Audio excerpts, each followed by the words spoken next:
Shalom Jemaat Tuhan, kembali lagi bersama saya Fania. Puji Tuhan kita bisa kembali di ibadah online GBT Home Gunung Gebang. Kali ini saya ingin menyampaikan beberapa informasi tentang jadwal ibadah GBT Home Gunung Gebang. Ibadah online tetap ditayangkan secara perdana di channel YouTube GBT Home Gunung Gebang setiap hari Minggu pukul 7 pagi. Dan ibadah onsite yang dilaksanakan setiap hari Minggu pukul setengah 7 pagi dengan tetap menerapkan protokol kesehatan. Ibadah onsite juga bisa dilihat di live Instagram @ermitjunaidi. Dan bagi kaum muda atau remaja bisa mengikuti ibadah youth yang dilaksanakan setiap hari Sabtu pukul setengah 6 sore. Setelah ini ibadah akan dimulai. Mari kita siapkan hati dan pikiran kita untuk masuk ke hadirat Tuhan. Sekian yang bisa saya sampaikan. Selamat beribadah, Tuhan Yesus memberkati.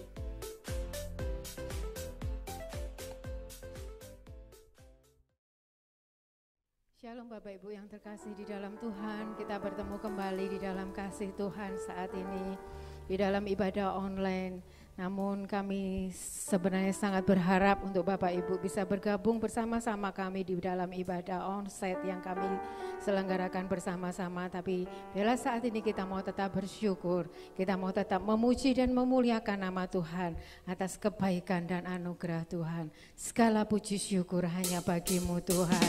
Haleluya. Mari berikan pujian syukur kita kepada Tuhan. Haleluya. Amin.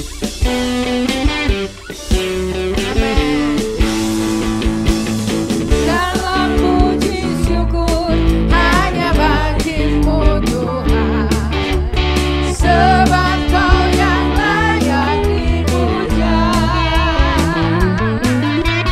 Kami mau bersorak tinggikan nama-Mu. Haleluya. Mari berikan syukur bagi Tuhan.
Haleluya Tuhan.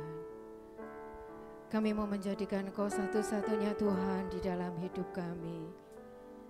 Dan menjadikan Engkau satu-satunya pengharapan dalam hidup kami Tuhan. Terima kasih Bapa. Haleluya. Yesus Tuhan.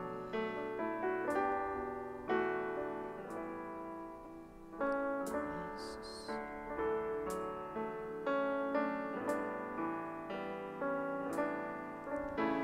Dalam segala keadaan, waktu berlimpah maupun kurang, tetap Yesus yang mempesona hatiku. Dia beri damai dan kesempatan baru.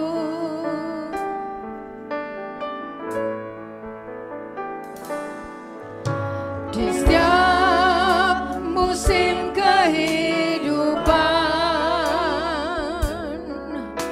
waktu ku kuat maupun lemah, tetap Yesus yang mempesona hatiku. Dia beri hidup dan kesempatan baru. Sekali Yesus, selamanya Yesus, harapanku takkan hilang, karena kasih-Nya sekarang ku ada. Oh Yesusku, ku cinta Kau selamanya.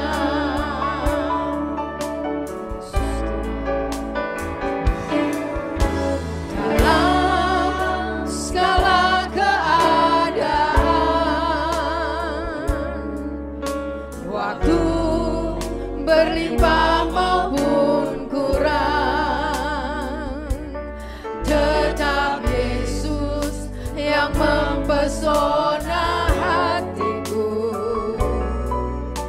Dia beri damai dan kesempatan baru.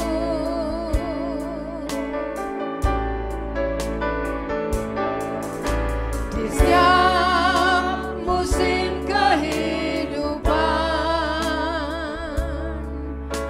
waktu ku kuat maupun lemah, tetap Yesus yang mempesona hatiku.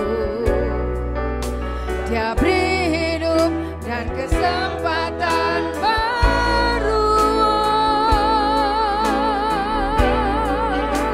Sekali Yesus, selamanya Yesus, harapanku takkan hilang,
Siapkan hati kami untuk kebenaran firman-Mu.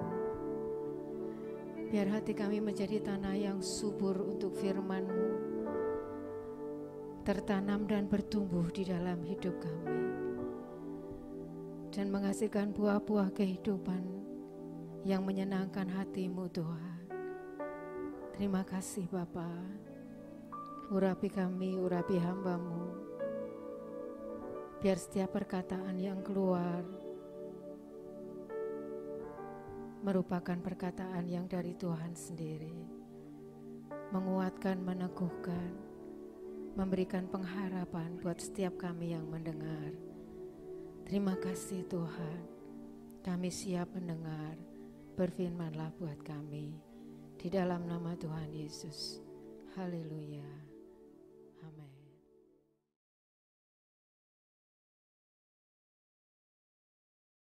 Salam saudara-saudara dikasih Tuhan, kita berjumpa kembali di dalam ibadah online GBT Home. Mari saudara-saudara, kita akan bersama-sama belajar, dan topik yang ingin kita bersama-sama bahas untuk saat ini adalah mengalami masa terbaik di dalam masa kesesakan.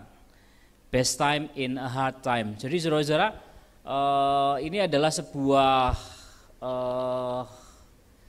ungkapan perasaan saudara-saudara yang kita seringkali temui di antara banyak orang percaya, bahwa kadang-kadang kita berpikir bahwa masa kesesakan itu menjadi masa yang isinya hanyalah kesulitan dan kesesakan. Tapi mari kita melihat dari sudut pandang Alkitab, apa yang Alkitab katakan tentang masa kesesakan ini. Tentu saja saudara-saudara, ini adalah bukan sebuah situasi di mana Tuhan yang membuat, tetapi karena memang Tuhan izinkan terjadi di dalam hidup setiap orang, bukan saja orang percaya, tetapi setiap orang. Tetapi kita sebagai orang percaya, kita harus punya sudut pandang menurut Alkitab, supaya saudara-saudara kita memahami apa yang sebenarnya terjadi pada waktu itu. Jadi timbul pertanyaan di dalam hidup kita saudara-saudara, adakah hal baik di masa kesesakan? Karena kita berpikir bahwa kalau itu adalah sebuah masa, enggak cuma mungkin 1 bulan, 2 bulan, tapi bertahun-tahun, waktu yang panjang saudara-saudara, kita akan berpikir adakah hal baik di dalam masa kesesakan. Sementara itu Mazmur pasal 91 ayat 15 dikatakan demikian. Bila ia berseru kepadaku, aku akan menjawab. Aku akan menyertai dia dalam kesesakan. Aku akan meluputkannya dan memuliakannya. Jadi kalau saudara mempunyai aplikasi Alkitab di dalam HP saudara, saudara cari tanda lingkaran di ujung kanan, saudara ketik masa kesesakan atau kesesakan, saudara akan menemukan ayat-ayat yang berisi tentang kesesakan dan masa kesesakan. Di dalam Mazmur terutama saudara akan melihat bagaimana Tuhan membebaskan dan meluputkan orang percaya dari kesesakan, tetapi ada kalanya Tuhan menyertai. Tuhan menyertai itu artinya saudara kita tidak dilepaskan pada waktu itu. Tetapi Tuhan menyertai kita untuk melewati masa itu. Apa kepentingannya saudara-saudara? Kenapa Tuhan harus menyertai? Kan lebih enak kalau kita kesulitan, mengalami kesulitan, gak 1 hari, 2 hari, 1 bulan, 2 bulan, tapi bertahun-tahun, kan lebih enak kalau dilepaskan. Benar ya saudara-saudara? Lebih enak kalau kita diluputkan. Maunya segitu saudara-saudara, kita sebagai orang saudara-saudara maunya seperti itu. Tapi mengapa? Jadi mengapa pada satu waktu ada bagian di dalam hidup saudara dan saya, kesesakan itu tidak diselesaikan dengan tempo yang sesingkat-singkatnya, tetapi Tuhan justru menyertai. Tujuannya apa? Kenapa Tuhan harus menyertai saudara dan saya? Saudara-saudara, perlu kita pahami terlebih dahulu bahwa masa kesesakan adalah hal yang normal. Katakan bersama-sama, normal. Jadi kalau sampai saudara hari ini, mungkin di waktu yang lalu saudara mengalami masa kesesakan, itu adalah normal. Sebuah hal yang normal terjadi. Jika saudara membaca Alkitab dari Kejadian sampai Wahyu, saudara-saudara, di situ saudara akan melihat tokoh-tokoh iman mereka dalam hidup mereka. Mereka mengalami kesesakan. Siapapun mereka mengalami kesesakan. Hal serupa juga terjadi kepada Tuhan Yesus. Jadi Tuhan Yesus pun mengalami masa kesesakan. Lihat pada waktu ia ada di Taman Getsemani, dia harus mengalami sebuah proses di mana kemanusiaannya, saudara-saudara, benar-benar mengalami penderitaan yang luar biasa. Kenapa, saudara-saudara? Karena pada waktu itu, saudara-saudara, ia menerima pewahyuan bagaimana ia akan mengalami sakitnya, disiksa, dihina sedemikian rupa, dilucuti, dipermalukan. Jadi, saudara-saudara, kesesakan adalah hal yang normal. Itu bukan sesuatu yang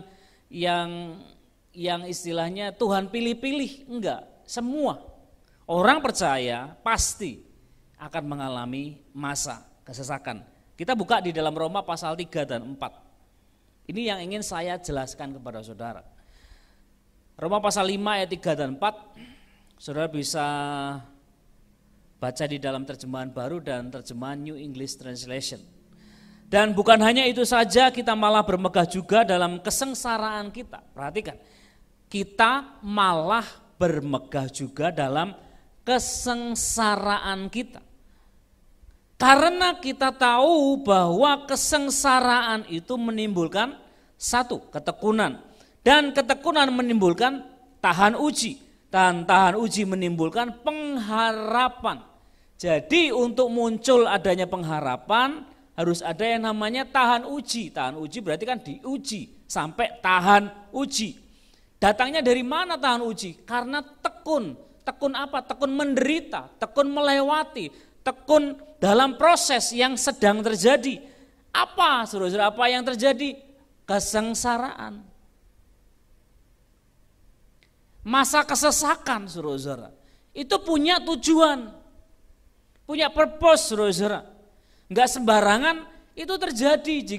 Jika itu terjadi kepada saudara dan saya hari ini, saudara-saudara, wow, itu adalah masa yang menyakitkan, saudara-saudara, tetapi itu menghasilkan apa, saudara-saudara? Ketekunan, tahan uji, dan pengharapan. Orang yang kuat dalam pengharapannya adalah orang yang sudah tahan uji. Orang yang sudah melewati proses tekun. Saudara-saudara, Navy SEAL, saudara-saudara, pasukan elit Amerika, termasuk yang terbaik di dunia, saudara-saudara, dalam sebuah wawancara ketika ada ujian masuk sebagai marinir Navy SEAL, saudara-saudara, dikatakan oleh sang pelatih, saudara-saudara, yang lulus sampai selesai karena ujiannya super berat. Yang lulus sampai selesai itu bukan orang yang punya fisik terkuat, kepandaian yang paling tinggi di atas rata-rata. Enggak, saudara-saudara. Tetapi orang yang punya determinasi sangat kuat. Apa, saudara-saudara? Ketekunan. Pada satu kali ujian, mereka suatu kali itu ditelentangkan di pinggir pantai, saudara-saudara, dari sore sampai pagi.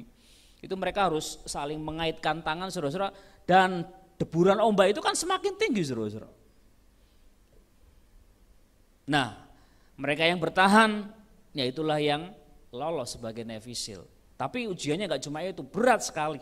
Secara manusia, saudara-saudara, itu penderitaan yang melampaui batas. Tapi nyatanya ada yang lolos, makanya jadi Navy SEAL. Saudara-saudara, dalam terjemahan bahasa Inggris dikatakan seperti ini, not only this, but we also rejoice in suffering. Kita bermegah dalam kesengsaraan. Bukan pada waktu kita mengalami sengsara kemudian kita berkata, oh puji Tuhan aku mengalami kesengsaraan. Enggak, saudara-saudara. Itu terjadi setelah kita melewati proses itu dan melihat ke belakang. Terima kasih Tuhan, aku melewati proses itu. Kenapa saudara dan saya bisa berterima kasih? Karena sudah melewati proses yang di belakang itu. Nah, ini yang kita mau tahu, saudara-saudara. Mengalami masa terbaik di dalam masa kesesakan. Dikatakan dalam terjemahan bahasa Inggris, knowing that suffering produce. Jadi tahu bahwa penderitaan, kesengsaraan itu menghasilkan. Kita tahu, jadi kita harus sampai ke titik tahu. Jiwa kita tahu bahwa ada tujuan di situ, ada purpose di situ, kenapa kita mengalami masa kesesakan. Banyak sekali orang percaya, murid Kristus, saudara-saudara gagal paham mengenai masa ini. Dipikirnya saudara-saudara satu, masa kesesakan itu pada akhirnya saudara-saudara, pada akhirnya masa kesesakan itu membentuk kita. Kadang-kadang saudara-saudara membentuk kita menjadi sangat kecewa dengan segala sesuatu dan sangat pahit terhadap segala sesuatu. Pahit kepada orang, pahit kepada saudara, pahit kepada Tuhan, marah kepada Tuhan. Contohnya siapa saudara-saudara? Naomi mengalami masa-masa sulit dalam hidupnya, kehilangan suami, kemudian kehilangan anak-anaknya, dia menjadi miskin saudara-saudara. Balik ke kota asalnya sudah nggak punya apa-apa saudara-saudara. Dia berkata kepada menantunya, jangan panggil aku Naomi, karena Tuhan sudah bikin yang pahit dalam hidupku. Dia sampai punya kesimpulan kayak gitu saudara-saudara. Kenapa saudara-saudara? Karena membiarkan masa kesesakan itu membentuk hati, jiwa. Dan yang kedua saudara-saudara, kita berasumsi bahwa masa kesesakan itu adalah masa hukuman. Masa kesesakan bukan masa hukuman. Sekali lagi saudara-saudara, masa kesesakan bukan masa hukuman. Saudara-saudara, antara lantai, keramik, kemudian tembikar, barang-barang hias, itu kan juga sama-sama terbuat dari tanah saudara-saudara. Tapi lamanya proses itu kan juga yang membedakan nilainya.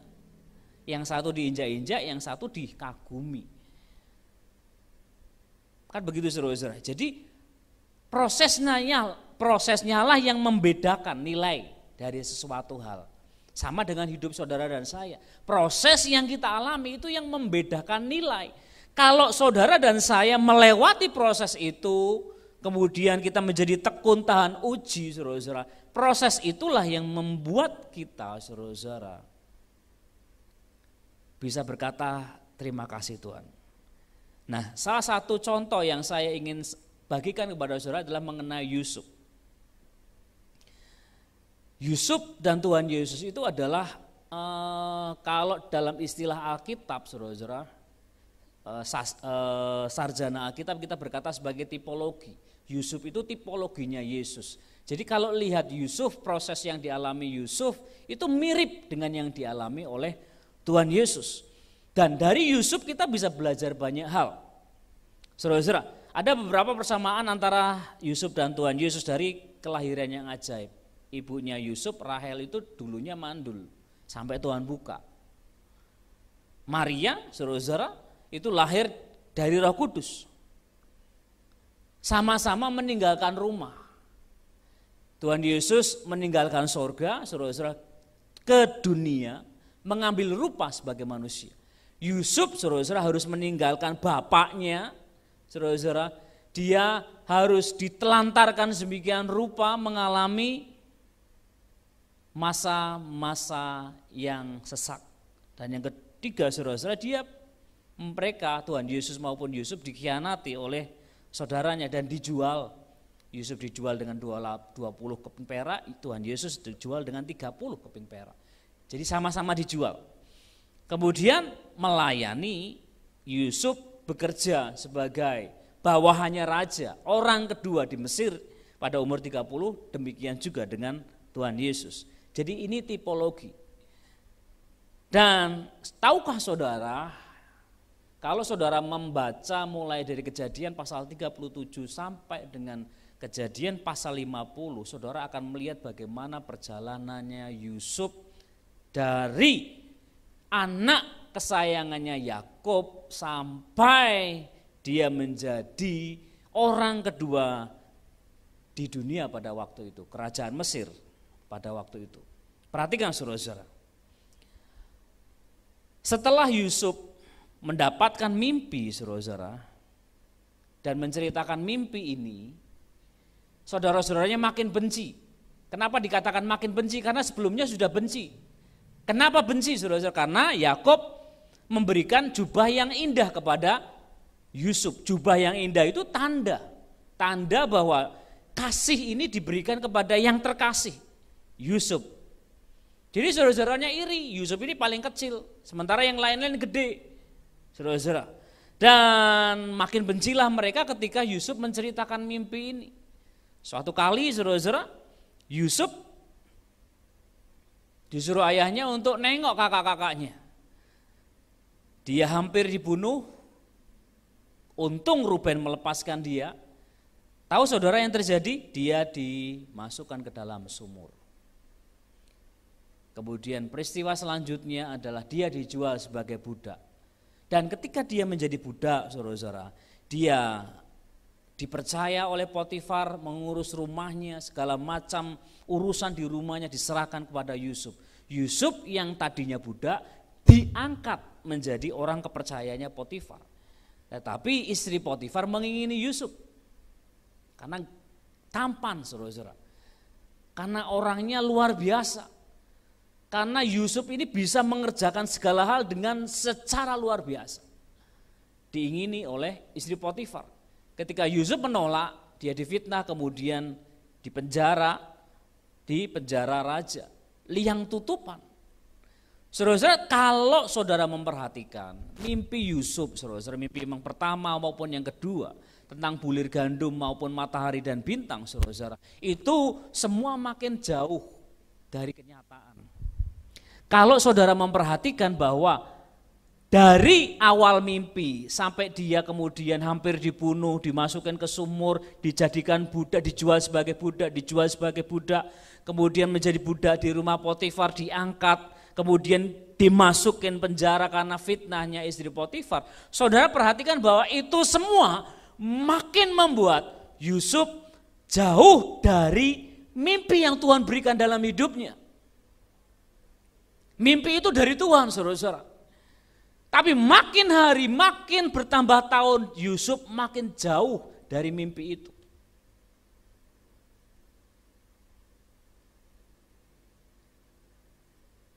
Bukannya makin kelihatan menjadi kenyataan, saudara-saudara, itu makin jauh dari kenyataan, dari seharusnya terjadi. Secara manusia kita akan melihat, saudara-saudara, Yusuf ini, saudara, makin jauh dari apa yang seharusnya Tuhan nyatakan buat Yusuf. Tapi dalam versinya Tuhan justru itu tepat. Saya berkata ini adalah masa persiapan. Kenapa, saudara?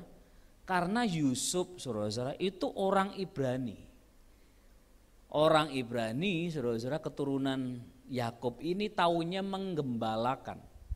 Saudara-saudara, taunya cuma ngurusi kambing domba. Bahkan sebelum dia dijual sebagai budak, dia tidak menggembalakan. Kakak-kakaknya lah yang menggembalakan. Yusuf hanya melihat, pernah tahu aja, saudara-saudara. Tetapi ketika dia dijual sebagai budak di rumahnya Potifar, Yusuf belajar mengenai apa, saudara-saudara? Manajemen. Yusuf belajar mengenai cara mengatur rumah tangga yang besar. Rumah Potifar ini pejabat kerajaan. Tentunya saudara, segala sesuatu yang ada di dalam keluarganya Potifar ini sangat besar, melingkupi keluarga yang sangat besar, pegawai-pegawai yang sangat banyak, dan Yusuf yang ngatur.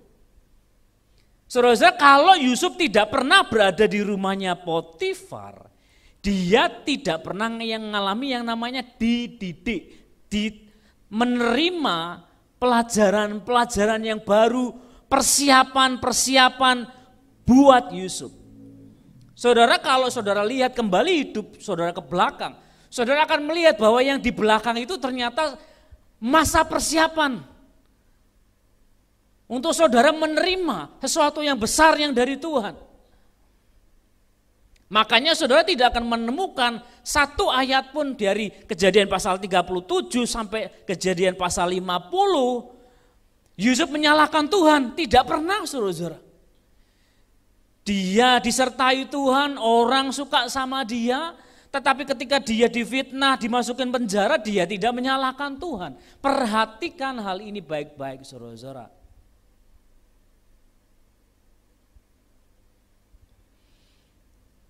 Kenapa?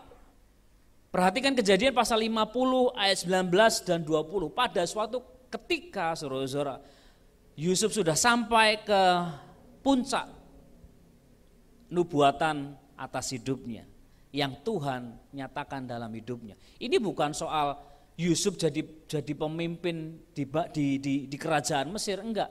Tetapi Tuhan punya rencana yang jauh lebih besar dari sekedar Yusuf jadi orang keduanya di Mesir. Apa saudara-saudara? Ini yang Yusuf katakan. Tetapi Yusuf berkata kepada mereka, janganlah takut sebab aku inikah pengganti Allah. Memang kamu telah mereka-rekakan yang jahat terhadap aku, tetapi Allah telah mereka-rekakannya untuk kebaikan. Dengan maksud melakukan seperti yang terjadi sekarang ini, yakni memelihara hidup suatu bangsa yang besar. Pada akhirnya, saudara-saudara, Yusuf menyadari kenapa dia masuk ke liang tutupan, kemudian dia bisa menerjemahkan mimpi, saudara-saudara. Juru minuman, juru roti, raja, saudara-saudara. Tidak ada yang bisa. Kemudian dia diangkat sedemikian rupa oleh Tuhan. Dia akhirnya paham. Ini yang Tuhan maksud. Kenapa aku dijual jadi budak? Kenapa aku difitnah sedemikian rupa, dimasukin ke dalam penjara raja? Karena dia harus sampai ke hadapan raja. Caranya gimana? Jadi tawanannya raja. Jadi saudara-saudara, mimpinya makin jauh menurut ukuran manusia. Tetapi menurut versinya Tuhan makin dekat. Banyak sekali orang percaya itu gagal di saat-saat kritis ini, saudara-saudara. Karena apa, saudara-saudara? Kita melihat dengan cara pandang kita. Tapi lihat cara pandangnya Allah itu adalah semua yang terjadi di dalam hidup Yusuf itu masa persiapan, saudara-saudara. Ketika dia menjadi budak, dia menghargai bagaimana rasanya ditindas. Dia mengetahui rasanya gimana direndahkan. Nyawa tidak berharga karena budak dibeli.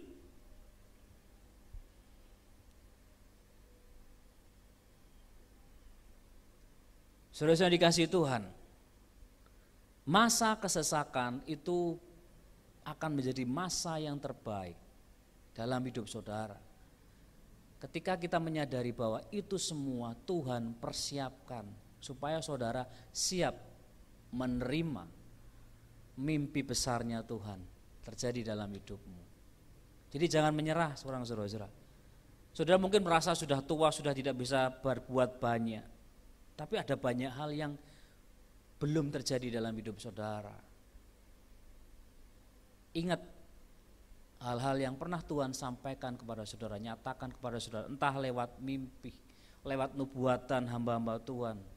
Sesuatu yang saudara dapatkan dari Tuhan, konfirmasi yang saudara dapatkan, apapun itu saudara-saudara, pegang erat-erat. Walaupun kelihatannya makin jauh, bisa jadi itu makin dekat. Mari kita bersama-sama berdoa. Terima kasih Tuhan, kami mengucap syukur. Kami belajar menghargai masa-masa persiapan yang Tuhan berikan bagi kami. Dan biarlah masa-masa kesesakan yang boleh kami alami, yang umat-Mu alami, anak-anak-Mu alami, dimanapun mereka saat ini berada, itu menjadi masa di mana mereka mengetahui ini adalah masa yang terbaik yang Tuhan sudah jadikan dalam hidupku. Tuhan Roh Kudus menolong kami semua, memberikan hikmat dan pengertian, supaya benih firman-Mu itu jatuh ke tanah hati yang baik, supaya kami menerimanya dengan sukacita dan hidup kami menghasilkan buah-buah bagi kerajaan Allah. Kami menerima berkat yang terbaik dari Allah Bapa. Di dalam nama Tuhan Yesus Kristus kami berdoa dan mengucap syukur.